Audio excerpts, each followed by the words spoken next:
Nā raukura I whakaako au, nāku hoki rātou I whakatipu. He rite te tipu o te tamaiti ki te tipu o te tahi rākau.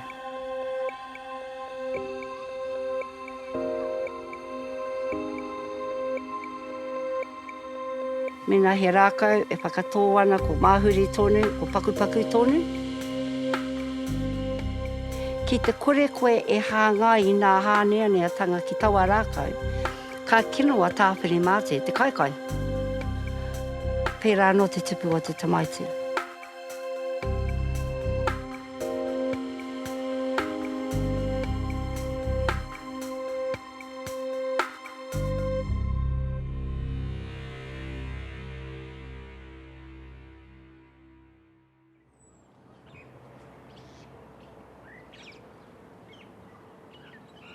Erere aku kupu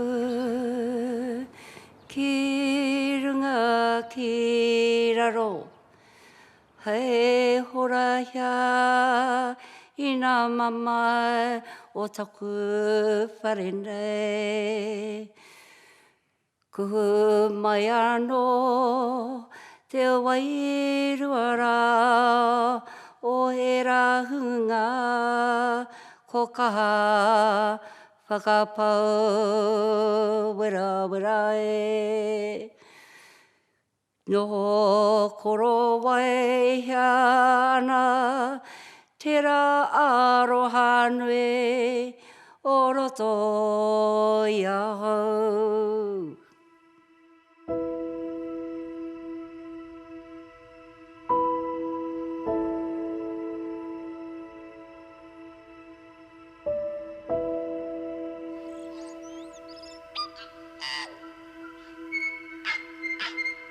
Te piko o te māhuri, tērā te tupu o te rākau.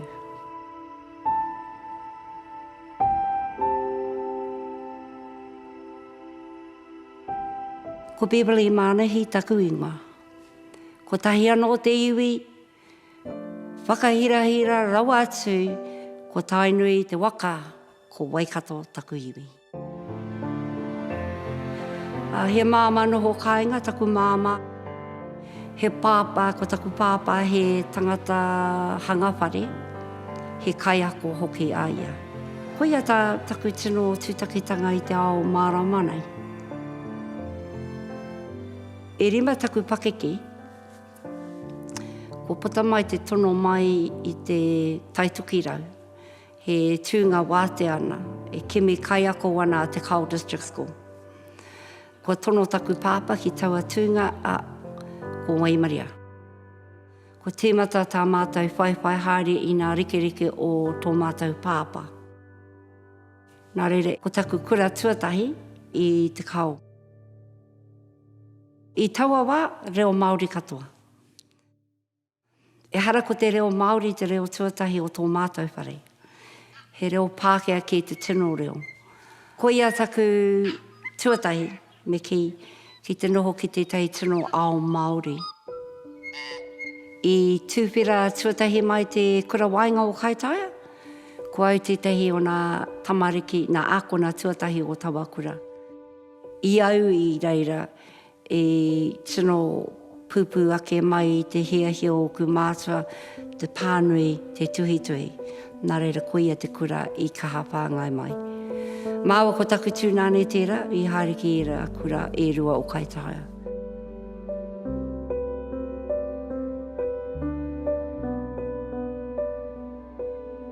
I te akomanga hea te taumata teitei au I Tawakura, e kore, e kite asa he ririki e taku whakatipu I oku ho Pākehā.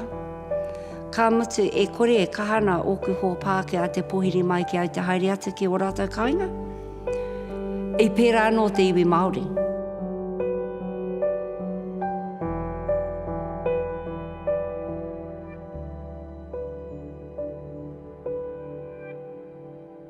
Hoi anō, I māro au, nā tēnā I māro au I Tawakura. Kei te mahara tonu ai e oku te kaiako o Tawawa, he Pākehā. Ko tahi pē te Māori I Tawawa, ko Wīmahuta.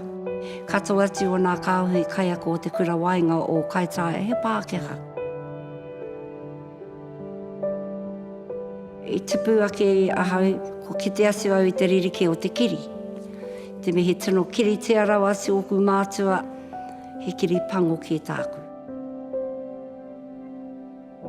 I whānau mai hau i rauhui i Pōkeka, i taua wātonu, ka tahi anau ka puta mai au i te kōpu o tōku māma tūturu. I reira nā tokorua he Pākehā rāua, i taua wātonu, ko tuku ke taku māma i ahau ki ngā ringaringa o i rā tokorua. No aireni taku pāpā whāngai, no ingarangi taku māma whāngai, hoi anō rō rāua i takahi ai i te whenua o tō tātou whenua o Aotearoa.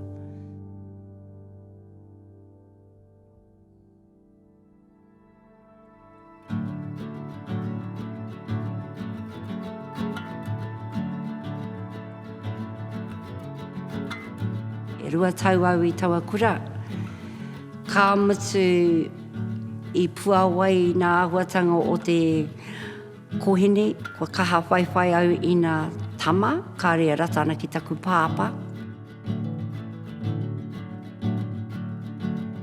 Te mutunga mai o te tau ono te kau mā iwa, i me mai taku pāpā. Ko kaha koe ki te whaiwhai i nā tama, nā reira kanui tērā, māku koe e tuku ki te kura Kuini Wikitoria. Nā reira taku tau tuatahi i Wikitoria, he mea hou tērā, hau katoa. Ko nā ture katoa, o kawa katoa, nā kākahu, ka mutu ka noho wehe koe i tō whānau. Ka mutu i mati mai taku pāpā atawhai i taku tau tuatahi i Kuini Wikitoria. I tangi. I tino hotu, he kino i te mea ko hau te tino moka o taku pāpā. Tēnā i whakaoho mai au, i te mea nāna no te hiahia kia tino whai taumata au e orotu i nā akoranga o taua kura.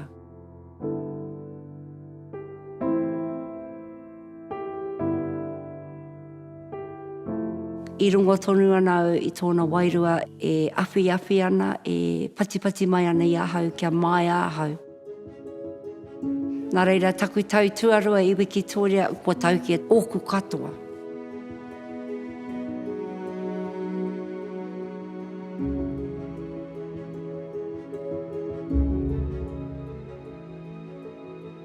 I me mai te tumaki.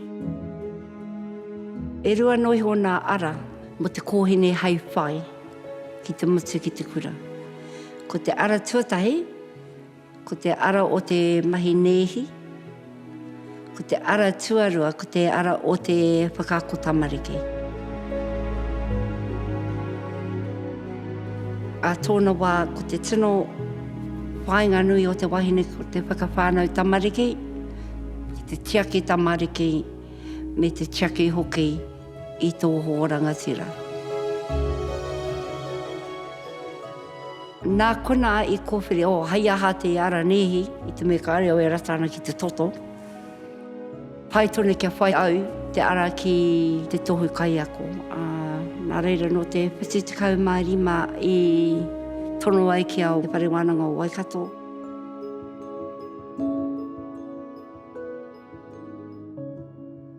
I haere au ki tētahi nāhau, kohi pūte hara nei. I au i reira, i haere mai tētahi tangata tāroa, raue ona ua. He tino tangata whai pakari te tinana. I haere atu ai te hoko ki te kauta, ki te hoko. I aua wā ko te ka hoko koe, ki te hoko koe i nā waipiro ka hoko a Pawaka nei, a Karaiti nei. Ko ia, i te kauta au, tono atu ana i te moneka i te hehe te kaumārua pātara nuina. Kua rau atu ki te Pawaka, ko ho mai ki au kai here atu. Ka mutu, ka karanga mai tētahi nanake, karawhiu mai tētahi pātara Waipiro māku, ko wai tēnei tangata. Tiki atu ai kāre e te tiro ka karawhiu. Koia e a pop tera a Tom Manley, koia tāna e kapohia taku pātara a me taku nākau.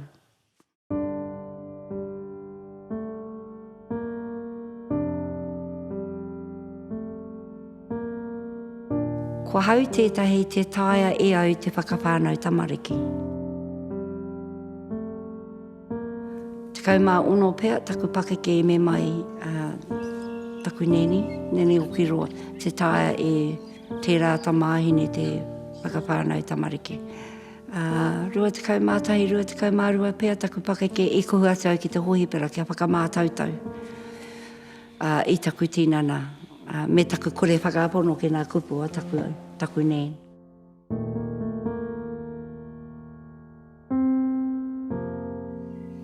Koia i rungo au. Koina te kōrero i kōrero hea mai e te hohipera.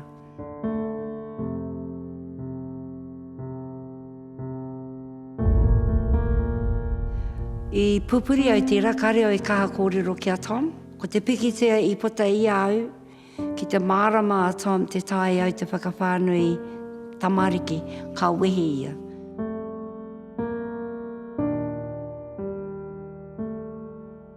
Taku whakapai nā taku tuakana i whāki. Kia mārama i tino tangi, i aua kōrero.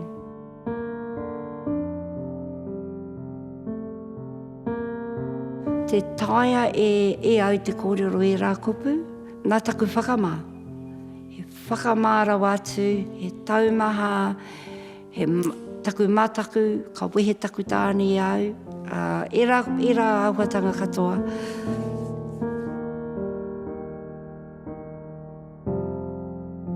E koroa pop i te hehe tamariki.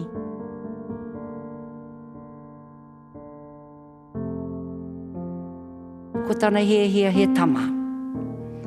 He tama hei whai i ona reke puti pōro. Ia, te mea. I te warutakau tau warutakau, i whakawhiti mai māua ki tāmaki.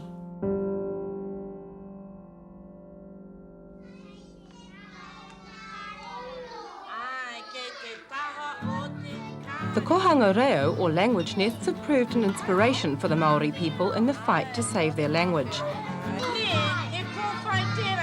1,800 children will start school from the language nests next year, and it's claimed the education system is lagging behind and not able to meet their special needs. No, it isn't really ready to go for these children, mainly because these children speak Māori and think in Māori. And at the moment, there are no programs in our schools that can carry on the kind of teaching that they're having in the kohanga reo. Warutakau mā tahi i Karangahui a Waititi. Ki nā mātua e hiahi ana ki te tautoko i te whakatūriatanga o te kohanga reo. I aua wā ko kapeke o ku whatu, ka reo i te ki te hāte hua o te tuku i tō tamaiti ki tētahi kohanga reo Māori. E kore rawa we whakapono ka whai hua tēnā. I te mea, ko te reo e rangona nui te ana e au, ko te reo Pākehā, ko ia te reo e kawe ana nā mea katoa. Kāmatu i huri taku au, i tino ririke taku au, i tērā haretanga mai ki Waititi. I taku rongo i te reo o Peter Sharples. Nā ko pei tētahi tangata e ahai ana ki te whakarāka i ona kupu katoa.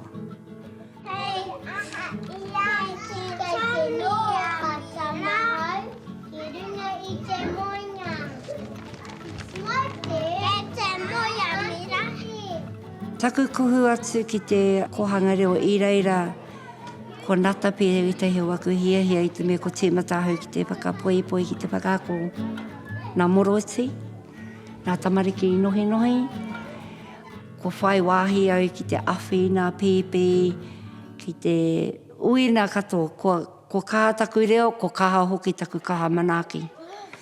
Ko kaha taku reo, ko kaha taku taha ako. Ko kaha ke taku reo, ko tūwhira katotia nā huarahi ririke ki au. Ko whai wāhi ahau ki te tino ako i tēnei āhuatanga o te whakatipu tamariki.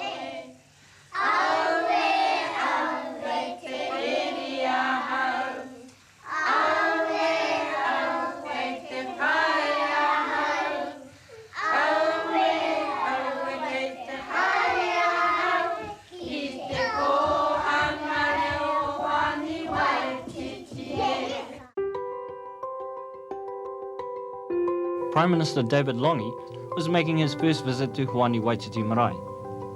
The purpose was to open the Marae's private Māori primary school classroom. He had a happy message for the school's 15 pupils and 2 teachers. The New Zealand Lottery Board has given $10,000, and I have their cheque here. Wari tukau mai rima ko tūpira te kora tuatai. Ko tahi te tau o Kātanina, Kamutu, muri mai a Katarina ko Nene Aroha, ko Auntie Aroha.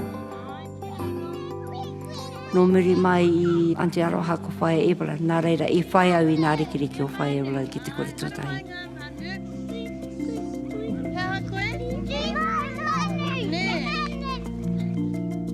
Mai tawawa, ai te wari te kaumārua. Mai tawawa, anei ko taku hi koe whānui nei nā, ko te ao Māori. Tahi mano iwarau iwa te kaumātoru, ko tūwhira tō tātou parikura. Mai tawawa I tokohia ke nei nā tamariki kua noho ki tō māua ko Popwhare.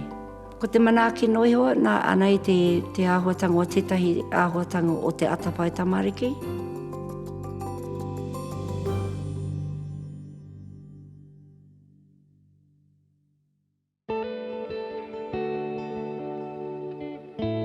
I rarotonga te kura tuatahi. Ko tae mai te rongo I au I reira. I waia mai a pop I te tehi pō I a mātau I rarotonga me te ki. Ko tae mai te rongo kei te hapu tō I rāmutu. E kore e tae e ia te manaaki I tana tamaiti. I te kōpū tōne. Ka mutu I huro katoa te mea tu, ai māku mātaua. I me mai he tama.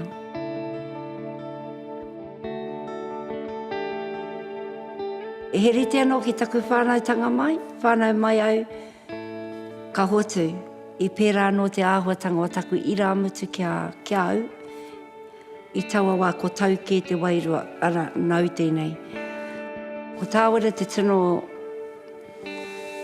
pito mata katoa te o tō māua ao. I tōna whānautanga mai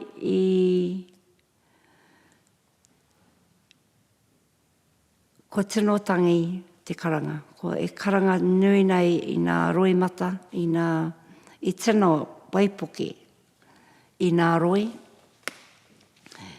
I whānau ririke mai ia, I whānau waiwai tuatahi mai a tāwira. Ko ia pēr e tuki ia ki te papa.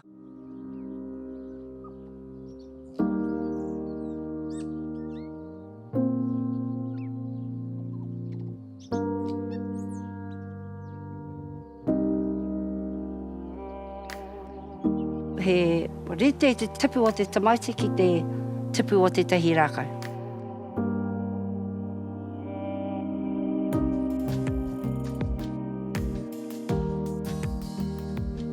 I te kapihia te ao o whakaaro ki te tamaiti, ka whae si tana titiro. Nā reira, pūmore wū, ko ia te tipu o te rākau, koina te wāhanga me āta poipoia, me āta manaaki, kia rangona ai te tamaiti I tō reo kua, I tō reo mihi, I tō reo hari, kia mārama te tamaiti ki te kōrero I ngā āhuatanga o tōna nei ao.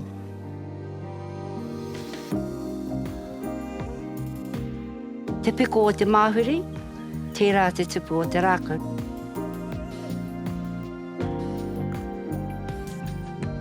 Mena he rākau e whakatō ana ko māhuri tonu, ko pakupaku tonu.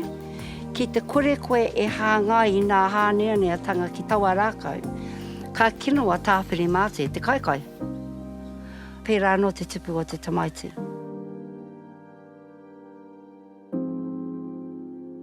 Ki te he tō mahi whakako i te wā i te tamaiti i kura pū, ka he rawa tana whi koe ki te kura.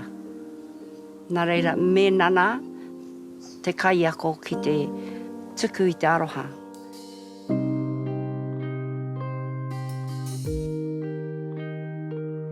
Ki te kore au i āta whānga i te wai Māori ki ngā tipu, ka hemo.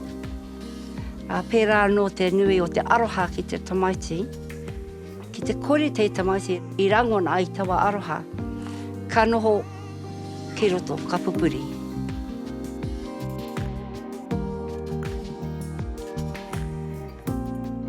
Ki tēnei kura, ko ia te taki ora ai au. Ki tēnei kura, i te marama hau, i te tuahuatanga o tautoko.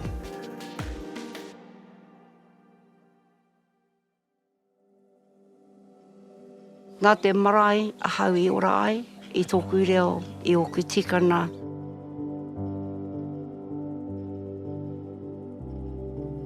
Aha ko ka haere ki pia, ka haere aha kei te marama ahau.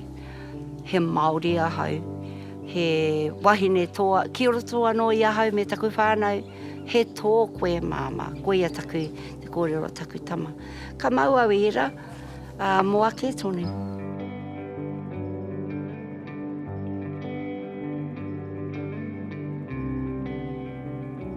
O roto i tēnei hāpore nei, o tēnei tai ao o Waititi nei. Kei te rata taku nākau ki te kite asu i te tamaiti, ko te ua te noi kore raha rānei, ki te whakātuhia, ki te whakapikitia tōna ao Māori nei, ki te whai pāngana nā tamariki ki nā ruruhi, nā koroheke, ki tērā taumata, me te mōhio, ki te whāngai, me te manaaki tangata aha ko Waiaha ko Nōwhia. Ki te kore, te tangata e kaha ki te whakako i rātu āhuatanga ki wātātou tamariki Māori, ka naro. Ko ia taku tētahi tino pūkina te manaaki tangata. Ki te kore au e whakako, te tamaiti nā tamariki, ka mima te kanaro. I te me mōhio ana hau, nā kāinga o nāia nei wā, kāre nā mātua tino whai wā.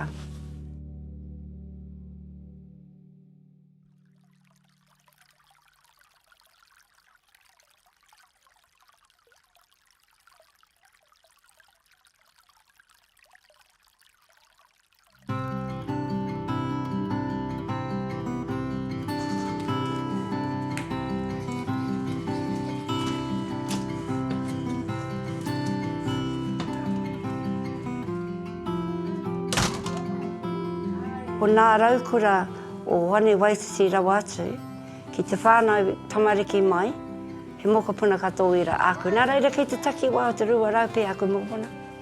Whakahihi nei, mokopuna rawa atu te kowhete, whakatika, hoa tūrare, wēnā momo katoa. Hei te āhua rua raupe aku mokopuna whānui nei. Ko miharo katoa te au, ki te katoa nā raukura, ko te mahi, ko kua hara, kua he, e kore e wareware i rātou ki te mahi, te whai whakau te hoki, no nā hau e whā, no nā tipuranga ririke, engari ko te kura, te hiringa e tui ai i rātou momo katoa. Kei te marama i te hona nā raukura, aha ko te aha ko hinga i te he, kei te whakapono tonu ai, koina te hohunutaka o taku aroha. Kau e huri tuara ki te he te tangata. Me māro tonu koe ki taua tangata, nā reira he aroha nui tērā.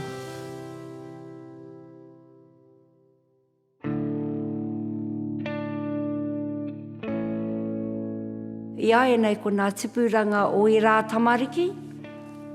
Kei kura pū more wūhia rānei i arangi nāne i tō māua whare noho, i tō māua noho tata nei. Kauma katoa i rā pepe ki tō māua whare. Nā reira, kare mutu te rāhuatanga o te atawhaitanga, o te whāngaitanga i wā tātou tamariki. Koia pia te kaupapa nui, te koringa o tēnei ki te whakawhānau tamariki, ko tino whai wā au ki tēnā tu āhuatanga o te atawhaitanga. Engari, ko te atawhaitanga, ko ro i tō mātou whānau, iwi, hapu, waikato whānui rā, mai i nā wā o te puia mā. Kia au, he mea ahakoa i tipu i wāhi rere ke au, e te taia te kaupare wera ira o roto i a koe, o tēnei me te atawhai, me te whāngai, me te manake. He tino kaupapa, ki au nei me he kaupapa nui tō te ao Māori, kia waia ai, te tangata a Wairānei, ki tēnei kupu i te atawhai, o te whāngai rānei i nā tamariki, kia whai hua anō, kia kore e noho pōhara rawa, kia kore e noho rawa kore, kia kore e noho mātua kore. Tamariki wāwahi taha. Aratākina ki te mātā puna o te mōhio, o te ora, o te maungarongo.